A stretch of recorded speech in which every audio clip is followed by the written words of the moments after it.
Welcome back, Canadian Baseball Network fans, to the Canadian Baseball Network podcast. It's been a little while, Jackson, because one half of the Canadian Baseball Network podcast went to something called the Olympics.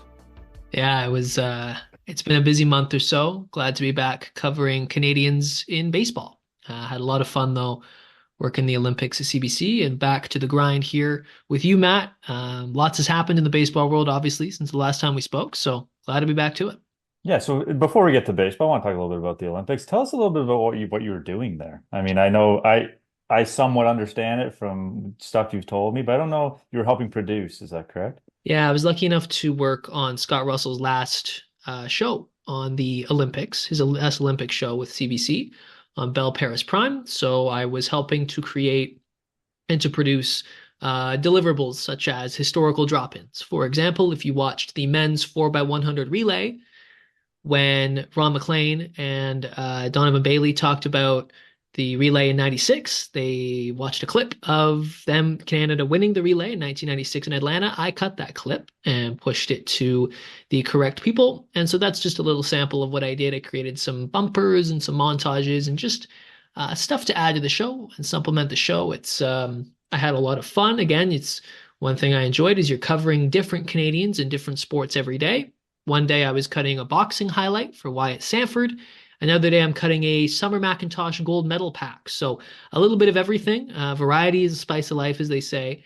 And it was quite the whirlwind, Matt. My first Olympics, quite the grind, but I'm very lucky to have been a part of it. Yeah, great experience for sure. And just so everybody knows, I'm kind of the talking head here, and Jackson does all the work, really Well, behind the scenes, and just like he was for the Olympics. So it was great that you got to experience that. But back to baseball now. Some big news since the last time we were on here, previewing the trade deadline. The trade deadline's obviously passed, but before we get to that, the news from yesterday: Joey Votto announces his retirement in a Buffalo parking lot, which I thought was very Joey Votto-esque. Yeah, one of the best players in Canadian baseball history hangs up the cleats. just an absolute legend of the game, both, in terms of his impact in Canada, his impact just on baseball. Unbelievable on base machine, right? Unbelievable eye at the plate, the consistency. Obviously, the MVP in there for sure, but I think part of his legacy is also his impact in Cincinnati, right? With the Reds and like spending his entire career, largely, except for this, whatever this year was, with one team. And I think that really spoke volumes to the people in Cincinnati, right? A lot of players on that Reds team and that time he was there came and went, right? They had some great players. Most of them are gone, right? But he's kind of been that constant with the Reds. Fantastic career. And by all accounts, a fantastic person. So all the best in whatever's next for him. I'm sure he'll have a nice second career here, whatever he wants to do. I can see him getting in the media. He's got that personality. He's a great storyteller. He's a great, he's very outgoing and it seems to be good on the mic. So I was surprised a little bit about how many people on social media were honestly pissed off with the Blue Jays that this recent series with Cincinnati that Joey Votto wasn't in Toronto. I don't really understand that, to be honest with you. I think the front office had nothing to do with this. I mean, Votto had a four something OPS in AAA, and it just seemed like time. And it did kind of seem like this Red Series was the the do or die moment for his career. If he was going to be back, it was going to be for this. So, but I didn't really get that frustration with the organization on this. Yeah, man, I'm the same way. I understand it from a Canadian perspective, emotional, just the sort of ceremonial aspect to it. But this is the big leagues. This is pro sports. Not everyone can get that perfect ending. And I think that maybe this is the perfect ending for Votto in a way that he actually never did suit up for another big league team other than the Reds in a way. I think there's definitely something to it. I thought about that as well. To be able to spend a 17-year career with one team, one organization, like that doesn't happen, right? That doesn't happen very often, especially anymore. I mean, you look at some of the great baseball players, Aaron Judge might be one that Yeah. does it. But other than, a few very select people, it just doesn't happen anymore. And I was talking to my brother the other day because he's a big baseball fan too. And I said it was kind of weird when he announced his retirement because I'm 32 years old. I look like I'm 52, but I'm only 32.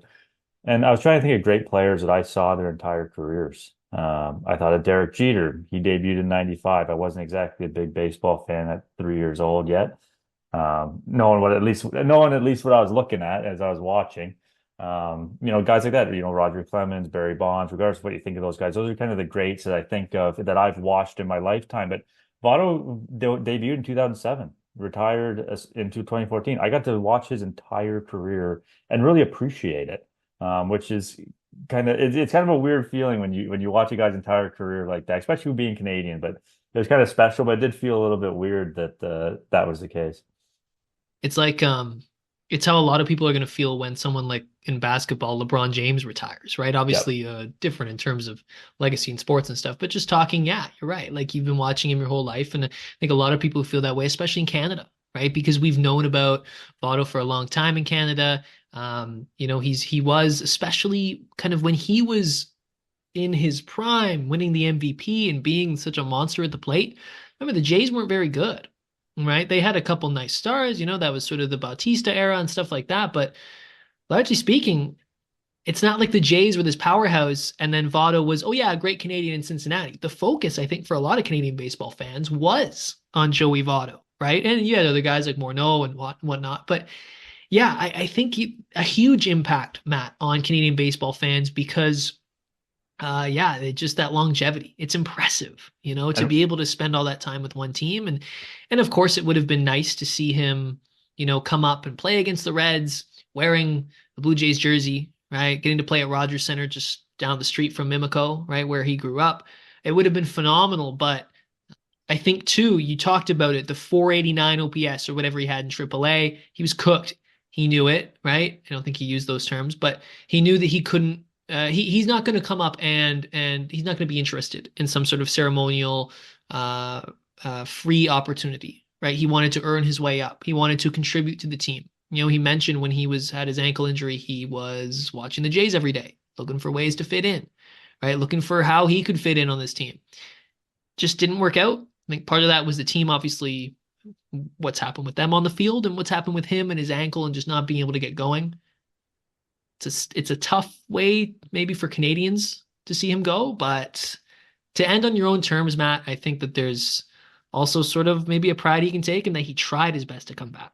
yeah, and I think that's the thing for me is I'm kind of glad it worked out this way. Looking back on it, if the Jays had been competitive and he was playing well and he could come help them to a playoff race into a playoff race and maybe a run in the playoffs, that's one thing. But to see him come back even for 6 weeks, I'd rather just see him end his career playing his entire career in Cincinnati. I think that's special and something that I'm sure I don't want to obviously speak for him. I'm sure he'll appreciate that down the line that he was able to do something as special as that.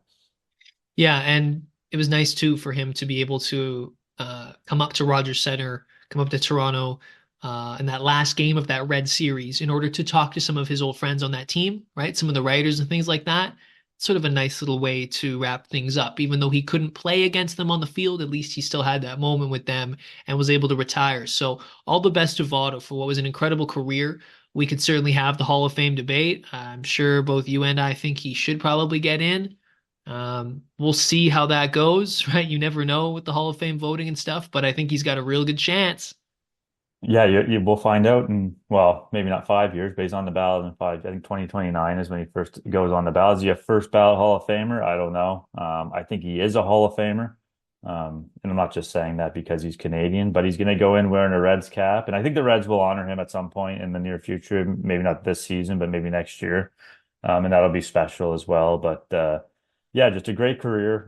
It was a lot of fun watching him. It was a lot of fun watching him speak to the media, and I hope he does land somewhere, Sportsnet maybe. That would be great. Maybe with the Reds telecast somewhere down the line.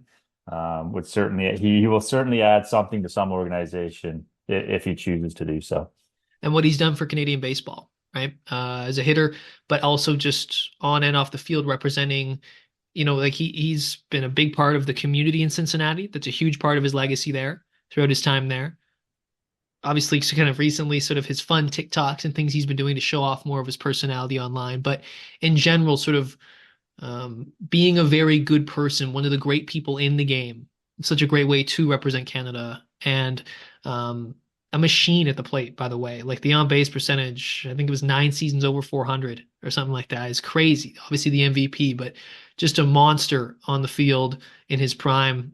And, perhaps the Reds, I don't want to speak of the term, but perhaps the Reds could retire his jersey. That would be quite a nice gesture. I think that's something you could see down the line. Um, yeah, and one of the best hitters in Canadian baseball history.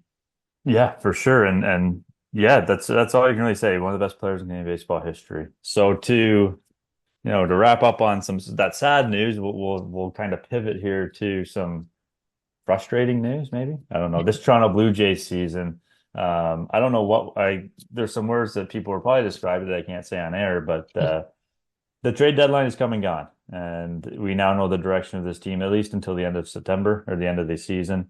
But I think the biggest thing is what does it look like beyond that? The leaves are changing colors, that breeze has a bit more of a chill to it, and if you look at the calendar, fall is fast approaching. Get ready to kickstart your off-season at the Baseball Zone's exciting fall baseball clinics. With these specialized clinics, you can really focus on improving one area of your game, such as fielding and throwing, hitting, pitching, and fundamentals. TBZ is also offering semi-private clinics this fall featuring smaller class sizes, up to 3 players max. That's more time spent one-on-one with a coach, and the results, they'll speak for themselves. So, if you're ready to improve your performance this fall, get a head start in the competition, head to thebaseballzone.ca to learn more. Yeah, it's obviously not gone the way the Jays have wanted. 24 to go from a financial perspective, for sure.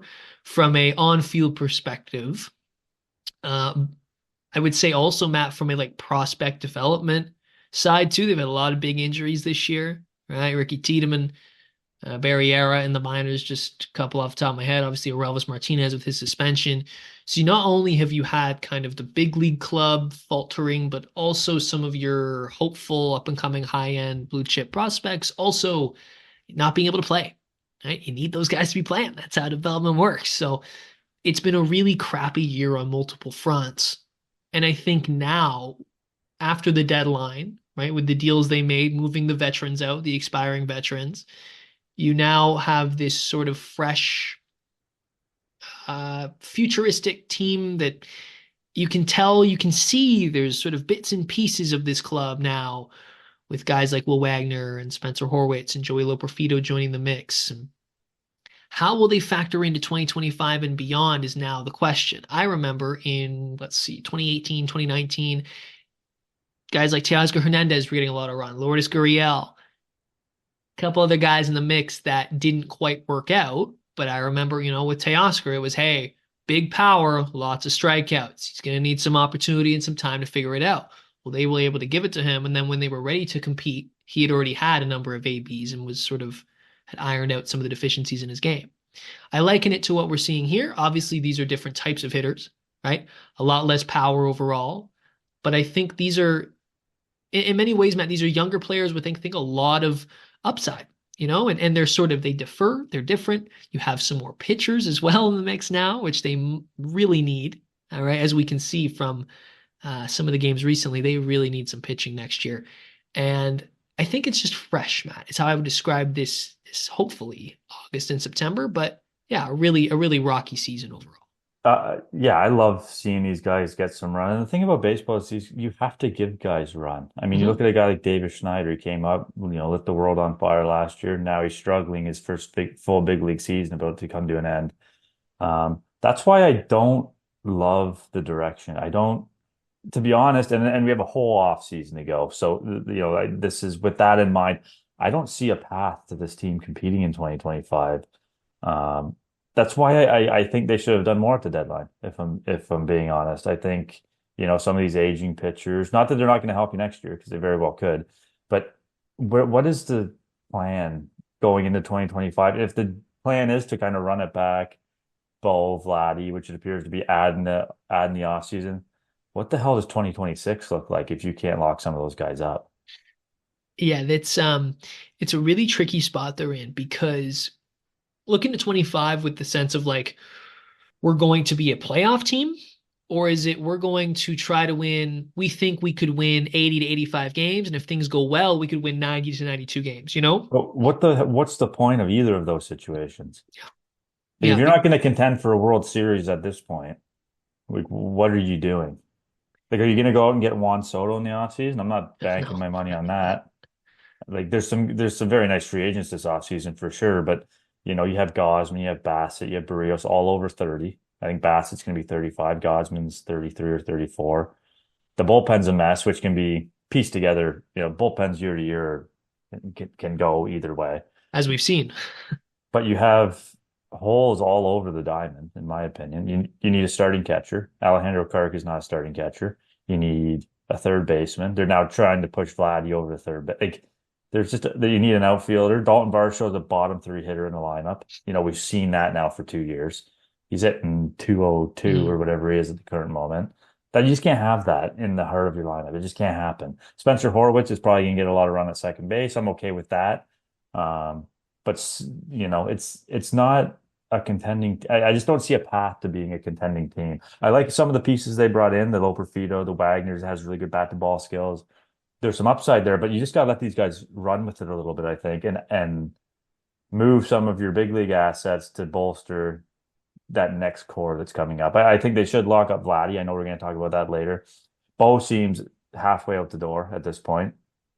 Maybe stick around all next season, but his value is more for a full season if you trade him in the off season as it is 2 months for a playoff team next year. So I'm just I don't like the direction. I don't see it. I don't see the path. I don't think a lot of people have faith in the front office to forge that path forward. And even if they do try to compete in 2025, I think this team's going to be not very good in 2026. Again, there's a full off season. Who knows what happens? But at this point in time, I just don't see it. Yeah, I think a lot of the sort of projections looking ahead to next year are going to be hinging on obviously health, but some of the strides these young guys take, and then what kind of pitching they can get in the offseason. Because you're right, there's a lot of holes, and you can only fill so many of those in free agency and trade. And in addition, if I'm a good free agent, like I think it's Alex Bregman is a free agent, obviously Juan Soto, anybody who's in sort of a nice upper echelon, why would you come to Toronto for the same money as a bigger, better contender with more support? These are a lot of supplemental pieces here maybe next year, but like Leo Jimenez might be a really good shortstop in 2026 or 27.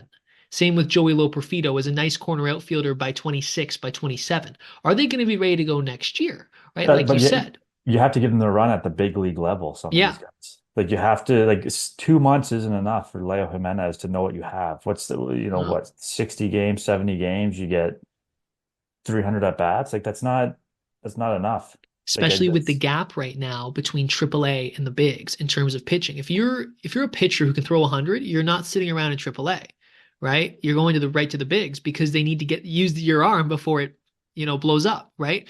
So that's another issue is you AAA is fine. And if you're hitting well at AAA, that's wonderful, right? But the test comes at the big league level because a lot of scouts and a lot of folks are saying the gap right now between AAA and the bigs is massive when it comes to the difference in pitching, right? yeah. So like you said, you have to have these guys in your lineup next year if you're serious about them. But at the same time, you're saying you want to go for it again. So there really is sort of speaking out of both sides of their mouth. Are they picking a direction? Are they just kind of doing we're kind of retooling and we're going to have some young guys and we're going to spend some money? That largely doesn't work, right? And baseball is already very random, right? Baseball already brings so many random variables, as we saw this year, right? Shapiro spoke recently and talked about how expectations for the season have gone, or the season has gone vastly different than what they expected, what they projected, right? I would think the smart front office people in there would look at what they would have in store for 2025 and say, well, your projection can't look that good with all of these younger guys getting as many ABs. Now, who knows? If there's a big Bo Bichette trade in the offseason, right, where they go and get a very good, very strong starting pitcher and a third baseman. Are you going to get both of those for Bo Bichette coming off of the worst year of his career? I don't know, right? That's another question. You talked about Bo Bichette 1 foot out of the door. What's his trade value really going to look like coming off a down year, coming off a couple injuries, right? What's that calf looking like? And 1 year away from free agency, I just don't know. How much money is there really going to be to spend? I'm not sure about that either. So it's hard to see a path to contention in 25, like you said, unless a lot of things go right, unless some things that go unexpected, which could happen. And Bassett's going to be a year older next year. Gosman a year older next year. Barrios, they all have a lot of innings on those arms, right? There's a lot of mileage on those. You really do need to take a step back if you're the Jays this offseason. This is a huge offseason for them. Every offseason obviously is huge, but this one really is for the franchise because it's about picking a direction. And if you extend Vladimir Guerrero Jr., let's say, then that does answer some of your questions, right? Especially if you give him a 10-year deal or a 12-year deal or whatever, because it locks you into at least having a face of the franchise for 10 years, someone to build around. And I Right? don't think it has to be a full-blown tear it down, win 55 games. Like I No, because don't, if you have Vlad, you're gonna win more than 55 and you games. can still add in the offseason. You can still add responsibly in the offseason guys with term. Like it For doesn't sure. have to be. And I may be wrong in this comparison. That's what I'm doing here. I'm looking over here. And I may be, and again, I may be wrong here, but this kind of reminds me of like 2017 Yeah, when it was like they're trying to get something out of a roster that isn't there. Like 2017, they kind of still like were trying to be competitive, but like everyone kind of knew, like, and correct me if I'm wrong, but everybody kind of knew, like, this team's really not that good. the party That's was what it over. feels like now. Yeah, Yeah, exactly. That's a good way of putting it. That's how I feel with this. yeah. I mean, other than Vladdy, like it's time to choose a direction, and the direction they're gonna go is to try and compete. Whether that's the right direction, I would disagree, but I guess we'll find out. 2015 was the Friday night crazy party. 2016 was the equally good Saturday night party. 2017 was Sunday morning when you realize you have work tomorrow and you're really hungover, right? That's what 2017 was. This feels similar, except without most of the fun of 2015-16.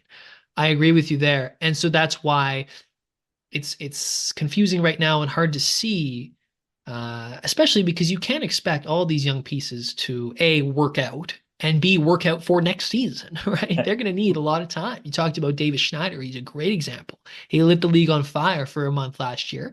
Started off this season pretty well, right? April, May, he was pretty good. He was hitting leadoff at points, but the league has sort of adjusted to him. He hasn't been able to adjust back. That's baseball. It's really hard to do. Now, you talk about the outfield. There is a guy whose name came to my mind, Anthony Santander. He's a guy who can hit some home runs. What if your outfield next year is, say, Dalton Varsho in center, Santander in, let's say, right field, and then you have a platoon of Joey Loperfido and Jonathan Clase as your sort of third and fourth outfielders. That's a pretty solid, okay defensive outfield. You've got some power, but again, you don't know how's Santander going to age and what would he bring, right? A little unpredictable. Varsho, like you said, it really, again, has struggled this year. There's been points he's been good. He still provides a lot of wins above replacement because of his speed and great defense, and he certainly doesn't he doesn't lack effort, right? He just struggles at the plate. And whether or not his contact will come around, we talked about in the offseason, it's largely the same as last year. I don't know how much you can project onto a guy like Dalton Varsho anymore. Obviously, the defense is amazing. One of the best gloves in the game. But yeah, even if you kind of start to think, well, they could spend some money and augment this sort of new young core or new young group, we'll call it, not a core yet, with some veterans. But even then, this is a tough division. Are you going to win? Like you could win 85 games and still finish fourth or fifth in this division, right? And you're definitely going to miss the playoffs. So You mentioned Santander, and that's a name that's actually come up a little bit with the Jays playing the Orioles. Some people have said some yeah, things. I think Mike Wellner said that he sure. would look great in a Blue Jays uniform next year. He's going to be 30 in October. So Right. what deal how much term are you giving him? 5 years, get him to 35? Like I wouldn't go much further than that. But what's the plan after 2025? Like that's where you almost have to be thinking 2, 3, 4 years down the road while still thinking about next year. And that's what front offices do. That's what they get paid to do. But it just seems like it could fall off a cliff pretty steep after next season. Especially because you arguably have There's no top end prospects. no. There's nothing coming down the line. It's not like 2019 when Vladdy and Bo and Biggio and all these guys were on their way up. It's not like that anymore. You don't know what Elvis Martinez is going to be after a suspension. Ricky Tiedemann can't stay healthy. Brandon Barriere has been hurt and he's further down the line. Like other than that, like what they still have, I think the 22nd or 25th, 24th ranked pro system. Yeah. Like at some point you can't be out, you can't, be fringe on the big league level and have a terrible system. Like it's not like that's just that's how you get into that 20 years of mediocrity that this fan base has experienced from, the mid 1990s till 2015. And you also have two guys in Shapiro and Atkins who are going to be fighting for their jobs this offseason. So yeah, maybe you do hand out the 5 years to Santander because it's a thinking of I ain't even going to be here in 2027 to deal with it when he sucks anyways, right? But that's a problem if you're ownership. Absolutely. That's what I mentioned on the preview of the deadline is you're letting these guys make decisions with essentially their jobs on the line. They're not thinking about 2026, 2027. They're thinking about going on a playoff run next year. They can get to the ALCS, they save their jobs. At least Atkins, I would think. Yeah. I don't think Shapiro's going anywhere, honestly, but Atkins at least is thinking, I got to fix this any way I can to make this team competitive next year. He's not, it's not 2019 anymore where he's thinking, we can be good. We have a 3-year plan. There's no 3-year plans. You have to spring training to figure it out and convince this fan base that you're going to be able to make a run. And his back's against the wall in more ways than one because he's made some good trades, made some good signings, also made some very poor signings, and the farm system.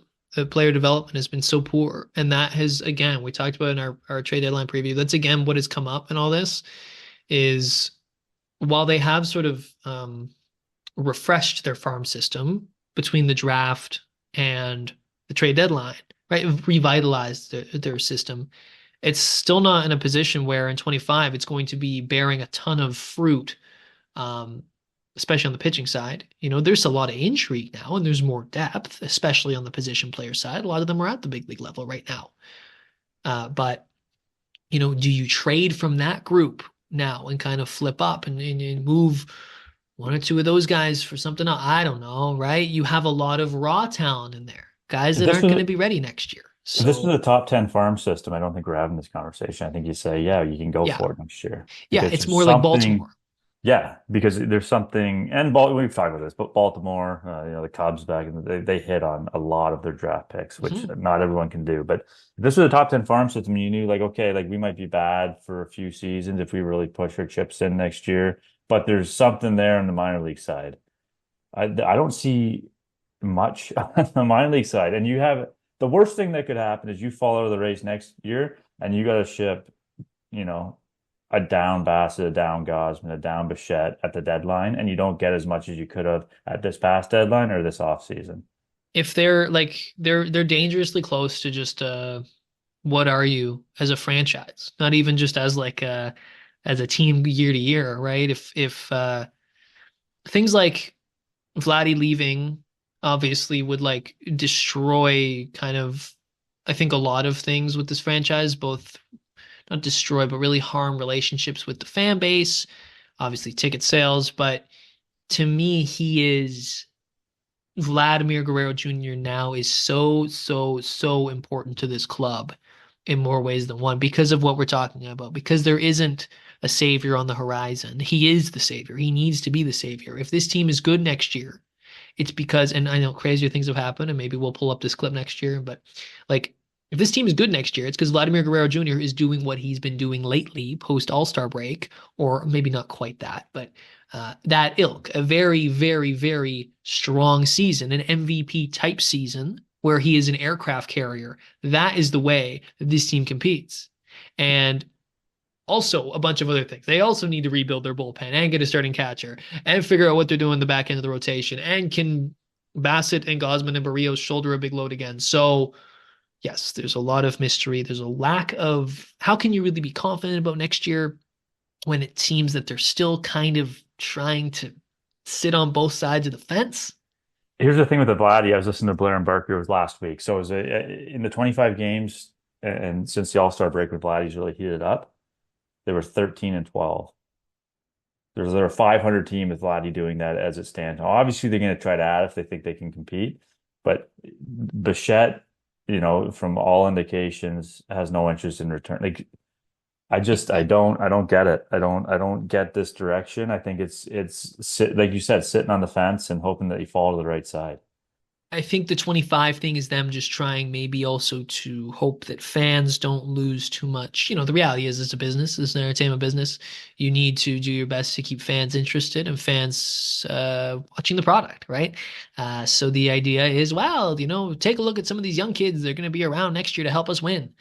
That might not be the case just because they're not there yet. But yeah, in the case of Guerrero Jr., you're right. That's a great stat, going 13 and 12, despite him on such a meteoric pace. There's been points with the Yankees this season where they've been losing a ton of games despite what Aaron Judge has been doing. Dare I need to point to the Angels, Mike Trout's entire career, right? Yeah, It's they had true. Ohtani with them. They had arguably the two best players on the planet for what, 6 years, and didn't even really come close to making the playoffs. It's a really, really tough spot they're in. And it's also one thing quickly, too, is that there were a lot of critics about their offseason and what they did. And Shapiro in his press conference mentioned, this is the biggest year where the expectations have been so different than the reality. And it's like, well, a lot of people were saying, smarter baseball people than myself, were saying that they didn't have a great offseason, right? They went for a time they missed. They didn't trade for Soto, right? Their big get was Justin Turner. It didn't work out. I'm a little concerned also by that rhetoric of, well, our projections had us doing really well. How? In this division? Again, I'm not, I said this on our season preview show, and people have said this from the very beginning. They weren't going to hit. They weren't going to hit. That was not surprising in the slightest to me. I thought their pitching was going to be better, and I thought that might keep them in it, given the third wild card, given the layout of the American League. But they weren't going to hit. That was never in my mind that I think this team was going to. I knew they were going to struggle to score runs. And if you're saying the expectations were those your expectations from opening day until now, or were those your expectations before last offseason? Because those are two different things. Because if you thought you were going to be able to, from the end of last year to now, you thought maybe you could add in the off season, and that's part of what went wrong, which obviously it was. Or are you just talking the expectations of the roster as of opening day? Because if that, like you said, if your projections had them doing better than this, I question where those projections are coming from. And it does explain a few things, doesn't it? That, it has been a few seasons where it's kind of been like pretty clear what the deficiencies were, or that this might work, this might not work. And to me, that's troubling. That was one of the more troubling things I heard, or that really, frankly, this season from the team and like those who represent the team to the media is the nature of like, no, we trust our processes. It just hasn't worked out this year. I remember Atkins early on did a press conference where he talked about how obviously things haven't gone well, but I've loved our processes this year. They just haven't led to results. Then why do you like the processes so much if they haven't? Like, I understand the two, I get it, but at some point, in order to trust the process, you do need to show some results. You can't just, it can't all be theory, right? At some point, we actually need to win the games on the field. So, at the risk of sounding very sort of hardcore and maybe going at the front office too much, I do question those terms when they talk about things like projections and our processes. Now, we love our processes. We just love them here. How many wins above replacement are your processes getting you? Because it doesn't seem to be very much right now. And that, to me, Matt, is very, very troubling, regardless of how well Joey Loperfido looks, regardless of how well Will Wagner looks. By the way, he looks tremendous. Spencer Horwitz, same thing. The front office and kind of how they go about their business, to me, Matt, I'm really struggling to see how their processes have led them to how they're going to get them back to the glory land, back to the playoffs, when all they've done is drag them to this point, I guess. It's front office talk. That's all it Yeah. is. Like if you ask him what those processes are, he'll give you something about, he'll talk around it. And that's not just Ross. Like, that's a lot of front offices. When things are going wrong, you point to the process, you point to this, you point to that, but none of it has actually anything tangible that you can necessarily measure. And that's kind of what a lot of these front office people do, which is frustrating as a fan. But that's just the way it is. I would say too, Matt, like last year, they got a little unlucky at points. They built a great rotation and a very solid bullpen. You got to give them credit. They play great defense. Like their run prevention last year was fantastic.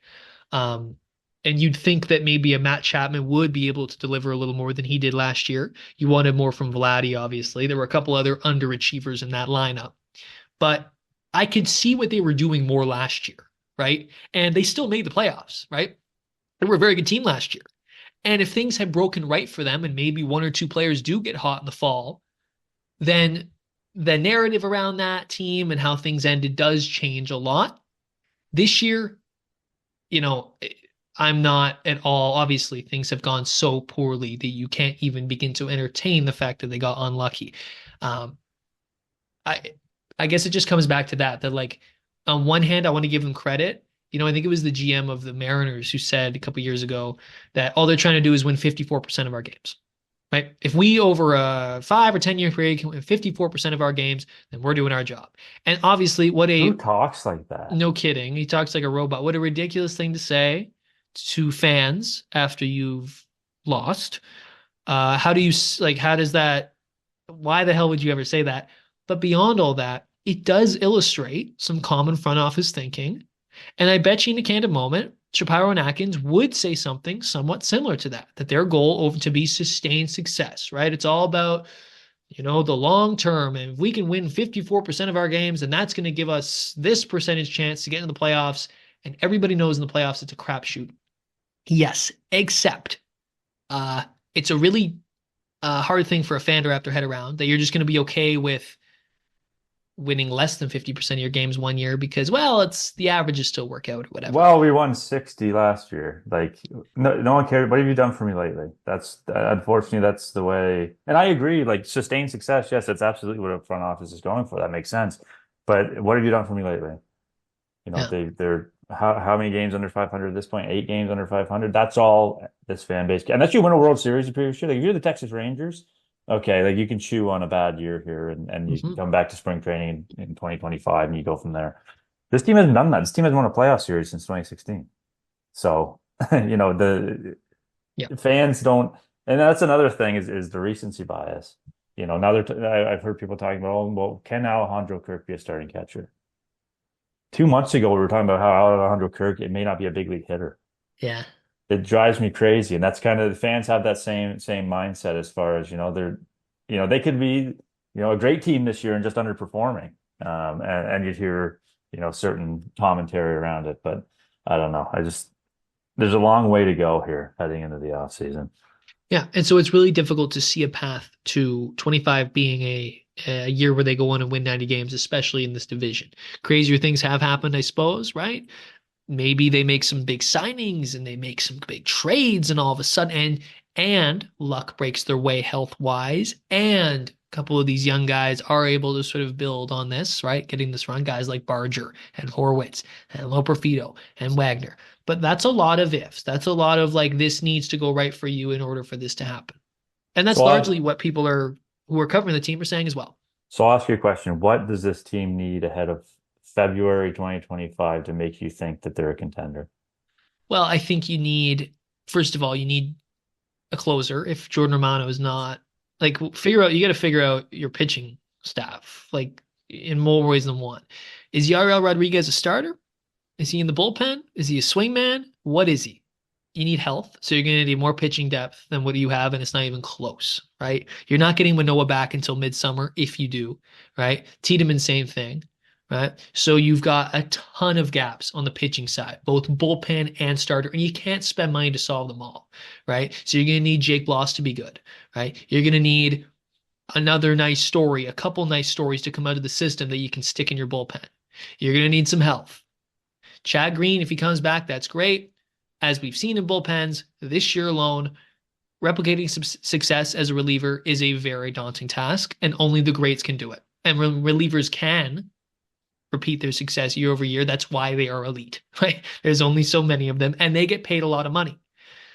So, I don't think this team's in a position to pay a lot of money for a right. reliever or a pitcher. So that's where you're at. You need to add so much pitching, right? Probably two starters if you want to contend, right? Two starters with guys like Bloss and Yariel Rodriguez as depth, right? This is again all if you have health. And then to be honest, Matt, like you're gonna need three solid relievers to come from somewhere, and then also hope that you can get enough decent performance out of your farm and whatnot. It's a lot to ask. That's even before I even speak about the position player side of Which things. is the worst part Yeah. of this team right now is the lineup. That's without even speaking of the lineup. And again, I talked about maybe an outfield where you go and get a power bat in the corner, like a Santander or someone like that. You have Varsho in center, and then you have a couple young guys platoon in left. Like you could make that Where work. Springer maybe. fit into that? There you go. There's another question. Where does Springer fit in? Right? I didn't even talk about that. Is he DHing full time? Is he DHing and then playing the outfield a couple times a week? Great question. Great point. Who's playing shortstop? Is it Bo Bichette? Is it Leo Jimenez? Is it Ernie Clement?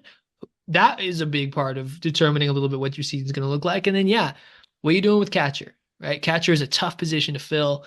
Especially if you're kind of looking at it from an offensive perspective. Alejandro Kirk cannot and should not shoulder a load. You rarely see one catcher, like a setup where it's like clearly one starting catcher and then a clear backup. More often than not, you see a tandem, much like goalies in the NHL, for example, these days. So you're going to need someone, and not just like, no disrespect, but Brian Servin, you're going to need someone, who's a established big league hitter who can provide you something. You got to have somebody that can shoulder 80, Yeah. 90 games at least. Yeah, and be able to work with the pitching staff well, and a guy that, you feel that can help you win next year. But also, if you're going to give him a contract, I mean, you're also looking at the years after that too, right? Too many holes to fill. Too many things that need to go their way. Who plays third? Yeah, who plays third exactly? Vladdy? If Vladdy plays third, who plays first? Yeah, Right? Like it's probably cheaper to go get a first baseman, but Vladdy's probably at this point gonna get paid regardless of where he is on the field. But like one of the corner spots you need to fill. Yeah, and then where does Horwitz play, right? I mean, you've got you get a bit of a weird situation there, especially if Springer's taking a lot of the DH at bats, because you're going to need DH Vladdy some days, right? You might want to DH, I don't know, another one of the bats like another day. You know what I mean? With So the lack of offense, Horwitz can't play first. right, He doesn't exactly. hit for enough power because then you're not going to find somebody that can drive the Yeah. ball at second baseman. He has to play second. That's why they moved him there, in the first place. You can't have a first baseman that's 10 home runs. Yeah, and then where does that put a guy like Will Wagner, who's going to need every day at bats, right? You wouldn't want him be sitting on the bench. So, is there a creative trade there? Where they package a Bo Bichette and one of these younger guys and go and get, maybe it is a quarter infielder or a good starter or a good catcher. Maybe there's a way to do that, but it does seem that there's a reason that retooling on the fly doesn't work a lot, And it's right? hard to retool on the fly when your farm system's ranked 22nd and 24th. Yeah, and if you're the Mets, it's easier to retool, right? When you just have sort of a blank check and you can just go out and get whoever you want, which they've done before. And by the way, they tried to do that and it didn't work well for them, right? It's really tough to see a path to contention in 25. It's tough to see a path to contention, frankly, even in 26 if things go well, depending on where's Vladdy now, right? Well, I think that's the last thing I want to talk about. So nice segue on that one. I think I'm of the opinion that you have to lock up Vladdy. I think, you asked me that a year and a half ago too. I would have said Bichette's the guy. Mhm. Now I think it's clear Bichette will not be a Blue Jay, I don't think, beyond 2025. If he gets to 2025 as a Blue Jay. But Vladdy has to be going to be 26 next March. So heading into opening day, he'll be 26 years old. You can lock him up for 10, 12 years and still do this, expedited rebuild. If you're smart, Vladdy can play on this team and an average team for a few years if you do this properly. Yes. And you still have him for his prime at 28, 29, 30 years old. Like, I think there's a lot there would be a lot of intrigue for me in, yeah, trying to compete next year. But if you extend Vladdy long term and you've got all these young pieces, then why can't next year be a year sort of like 2020 was, where you just let the kids play, you mix in, you sprinkle in a couple vets, you spend some money, but it's largely let's see what they can do. And with the As way it is opposed now, to you could sneak into a playoff spot doing that, absolutely. or at Look at the least Arizona play, Diamondbacks or at last least year. play competitive baseball in August and September. Yeah. Like for sure you could, with that extra playoff spot, that's opened things right up. It's good in that sense because it opens things up for teams to just play. Well, you look at the Cincinnati Reds. I think they're Yeah. 6.5 out now, but Mhm. if they go on a run, they could get back in. Got a lot of teams to jump, but then that also gives the impression, some teams may think they're a playoff team that aren't. I think you need to move some of these assets, get younger, make smart moves. Maybe, like you said, sign a few vets. Let these kids play. That's the biggest thing. If you believe in the talent that you're getting back, trade shouldn't make you nervous because you should be confident in what you're getting. And by It's the kind of play way, with that. Atkins has largely had a solid reputation when it comes to trades. You can Yeah, argue the Dalton Varsho, Gabriel Moreno one till you're blue in the face, but largely speaking, like he's done a nice job in that regard. The issue has been on the player development side and the drafting side, which you hope improves. But that's kind of what 2020 was, right? Was just give them all 400 at bats, 500 at bats, whatever it is, see what you can do. And they were surprised that year, right? They sort of obviously it was a COVID shortened year and all that, but still they surprised some people. I think surprised the front office a little bit. And the following year they built on that. They went and signed Marcus Semien. They really kind of put it all together. And don't bring me back to 2021 because it just puts a pit in my stomach just thinking about how they should have made the playoffs that year. Regardless, if they had a decent bullpen in April and May, they definitely would have, but that's besides the point. The point is, that is I think the way, if you extend Vlad, all of a sudden, maybe you're not up against it so much. And regardless of what happens in the front office and the politics there and stuff. But largely speaking, Vlad on a long-term deal at 25 with all these young players and Rogers and their money behind that. Now that is the way that you can find your way to contention, and you can sell that, I think, a lot easier to fans. 100% you can. That gives fans something to understand because I don't I think I follow this game and so do you as much as anybody, and I don't understand. I'm confused by what's going on here, and I don't see the path. And some people may not, but I'm certainly in the camp that doesn't.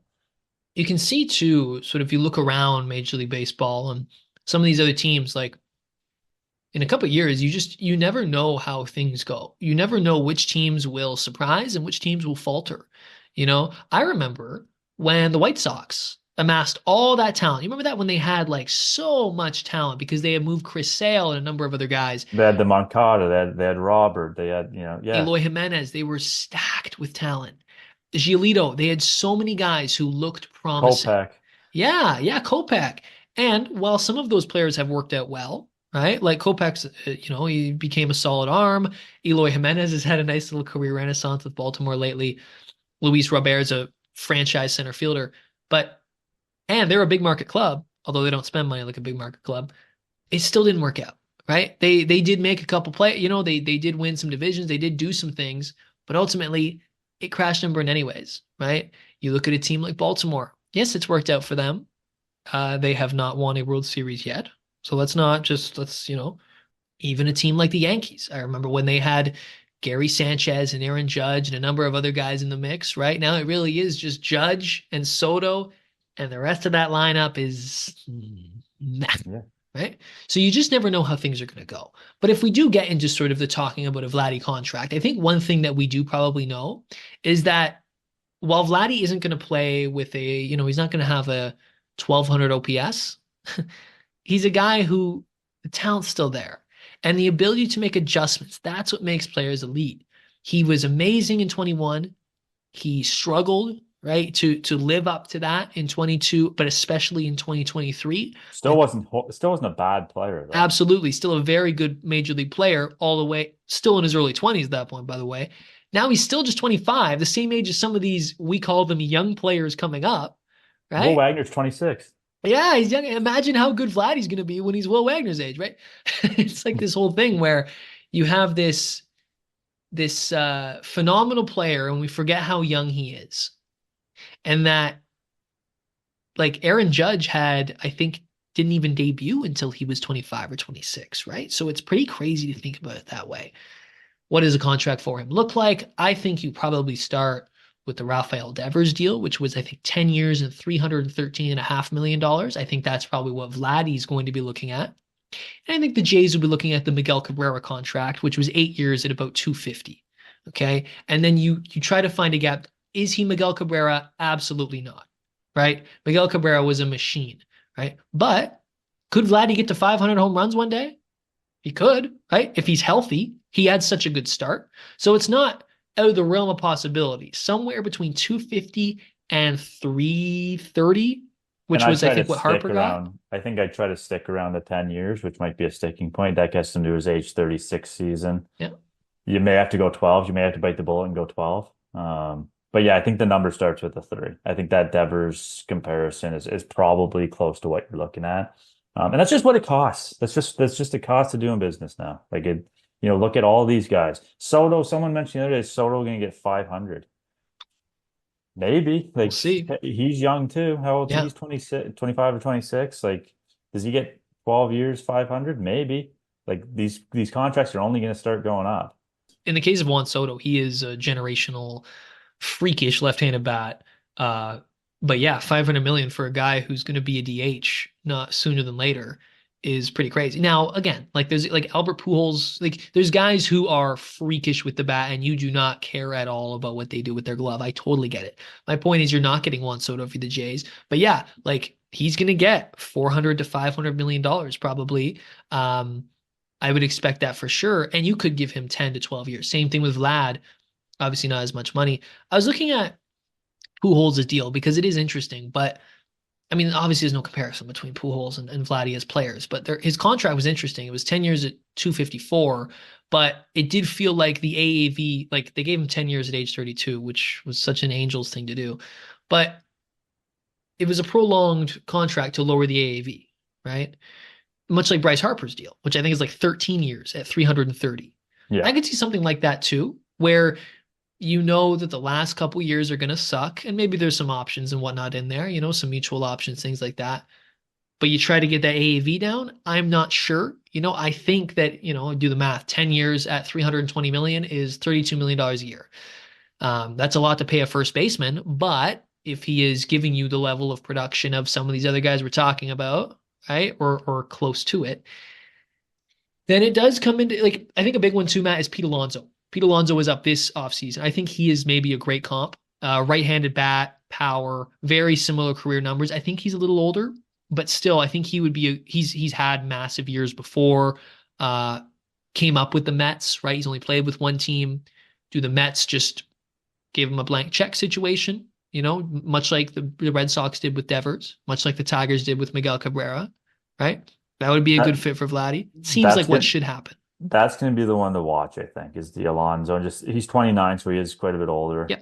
802 OPS this year, career 859 OPS, 27 home runs. He's going to give you 30 plus home runs a year. So it's going to be interesting to see where that goes, and then see what the talk is around Vladdy at that point. Again, I think the age is going to skew it a little bit. Yeah. But yeah, that's kind of the one everyone's talking about. Where does Alonso land? And then that may give you a little bit of a benchmark for Vladdy. There was a time where Vladdy could have been looking at a number that starts with the 4. If he had been able to keep up what he did in 21. Obviously, you're asking for so much, but he is still a phenomenal player. And frankly, Matt, like the way contracts are going, it's going to look ugly on day one. Sure. A lot of these contracts look ugly on day one. But if you go through this list, some of these guys, like, for example, right, like Freddie Freeman, okay, he signed for 6, or what, a better example would be Mark Teixeira. That was a number of years ago when he signed that deal, right? 8 years, 180 at the time. That was a lot of money for a 21-year-old, right? You take Vladdy at 8 or 180 Oh my yesterday. God. So that's a good example. And Teixeira was a while ago, right? But that's the point, is like things change quickly, right? Freeman, the example isn't good because he was so old when he signed. But even Joey Votto, right? He was 28. He signed a 10-year deal at 225, right? If you could give Vladdy that, you would sign that yesterday. Yeah, I think, Right? and all the money you've put into this team, the in Dunedin, the ballpark, are you going to squabble with Vladdy over $3 or $4 million a year? Yeah. Yeah. I know, like, Exactly. normal people like us can't even comprehend through how much money that is, but when you're talking that, in a business like this, like, is that really going to be the sticking point? It's not. I don't think they're $12 million apart. I don't think they're $10 million apart on, a year, on where they think each other stands. I mean, you're This probably team, talking within 5 million what the Jays think he's worth and what Vladdy probably thinks he's worth. absolutely. And this, I think this stretch of play for him has helped everybody because it puts them all sort of brings them all closer. Because now the Yeah. Jays, like, they can say, okay, we've seen you now repeat elite production. And Vladdy can say, look, I've repeated elite production. So I feel like maybe this would help them actually come together in the off season or whenever it is that they do a deal. And he's not even in his prime yet. He's only 25 years old. Yeah. So if you Like, give him 10, let's say 10 years at $320 million, that's 32 million a year, guarantee 4 or 5 years, that looks like a bargain, right? He's the and face of then the franchise. and then 2, 3 years from now, it's gonna look like you're gonna have to eat that money. That's just the way Yep. these contracts work. Like, is he gonna outperform that contract? No, none of these guys probably are. Realistically, I mean, by the time these guys get into their mid-30s, they start slowing down. That's just the way it is. You pay for what you're gonna get in the first 6, hopefully 7 years of that contract. Maybe a little longer because Vladdy's so young, but and then they tail off. That's what happens. Look at Votto last year at the end of his contract. The last 2 or 3 years for Votto at the end of his contract. That's just you're paying dead money. That's just the way these things work. It's just the cost of doing business and the way the landscape is right now. You could go down this list of all these first base contracts. They all sucked at the end. Miguel Cabrera's contract was awful by the end. Prince Fielder, oh my God, right? Like Albert Pujols, maybe the best example. His contract was awful at the end. Now, again, you're not signing him at 32, you're signing him at 25. But the point remains, like, look at George Springer right now, right? Now he's had a nice couple weeks here, but largely speaking, that is not a fun contract to have those next couple years. That's the nature of doing business. I would say too, Matt, in the case of Vlad, he is so special. We know that last offseason, the Jays had a unicorn budget for Shohei Ohtani because of the unique impact that Ohtani would have on their revenue streams, right? Considering that the Rogers owns everything to do with the Jays, the broadcast, the building, everything. So you do need a face of the franchise, right? Fans in Toronto, right? We know it. We're around the team. Fans in Toronto, casual fans, know Vladdy. They know Vladdy. They know Guerrero Jr. The amount of 27 jerseys you see out there, right? That is why you pay him. You need something, even if, because just been talking about, if you're going to have a few years where you're giving some young kids some run, you need a reason for people to come to the ballpark. All of baseball knows who Vladdy is, if for no other reason than his father. There's Yes. generations of people that know who Vladimir Guerrero Jr. is just by the name Vladimir Guerrero, right? Like, you have the face of the franchise already. So yeah, I don't see how if he walks, I think it's a disaster. I think it He really can't walk. sets this franchise back years. This franchise has never had anybody, correct me if I'm wrong, I can't think of anybody in recent times, let's say since 2000, who spent their whole career with the team, signed long term with the team, who had a ton of success, was the face of the franchise. Like Batista was fantastic when he was here, right? He was already in his 30s the whole time, right? We've seen Vladdy, we've known about Vladdy since he was a kid. You know what I mean? I don't know if this has ever happened. Roy Halladay is maybe the only comparison, and even he got traded to the Phillies eventually, right? That is something that you have to think about if you're the Jays. Big, big, big picture is Vladimir Guerrero Jr. has a chance to be one of the all-time greats in your franchise, right? He has a chance to enter the Hall of Fame with your logo on his hat. We were talking about Votto, right? And how he spent his whole career in Cincinnati and how that is part of his legacy, right? Vladdy has the opportunity to do the same. And in modern sports, not just in baseball, but any modern sport, player movement is encouraged, player movement is sought after, right? It's the norm. It's just the norm. Absolutely. So to have a face of the franchise for fans to rally around for their entire career, that is special. And to lose out on that, Matt, that would be a huge, huge black eye on the organization. Yeah, I know. I think that's a great way to end the Vladdy conversation because I think you hit the nail on the head, and we'll see going in the offseason. We just broke it all down. There's a lot of work to do. I still enjoy watching these young guys play. I'm going to enjoy it to the end of September, and we'll see what directions ultimately taken. Those things can change too, based on how the offseason unfolds because you're competing with 29 other teams for a lot of these guys. So we'll see. Yeah, it is more fun to watch than a bunch of veterans just kind of grinding out the end of their career for sure, and gives you some hope for what's on the horizon. For us, what's on the horizon here at the CBN podcast, we've got some fun stuff coming up. We're going to be talking some Canadian women's national team, of course. We're hoping to get some fun interviews coming up. We're going to get back on the grind here as the fall approaches. We will, even though the Jays aren't really in the playoff mix, I think we're still going to do some sort of playoff talk and stuff like that, especially as it pertains to Canadians in the mix. One thing that we did last year that was a lot of fun was the Canadians in MLB, right? Stuff like that we're going to have for you guys. So we appreciate, you guys listening to us, and we're very grateful, and still lots of great baseball to talk about, despite the Jays obviously retooling, as we call it. That's a great way to wrap it up. I think I'll leave it at that. And until next time, Canadian Baseball Network fans, take care. Thank you for listening. Be sure to check out Canadian Baseball Network for extensive and comprehensive coverage of the latest in Canadian baseball.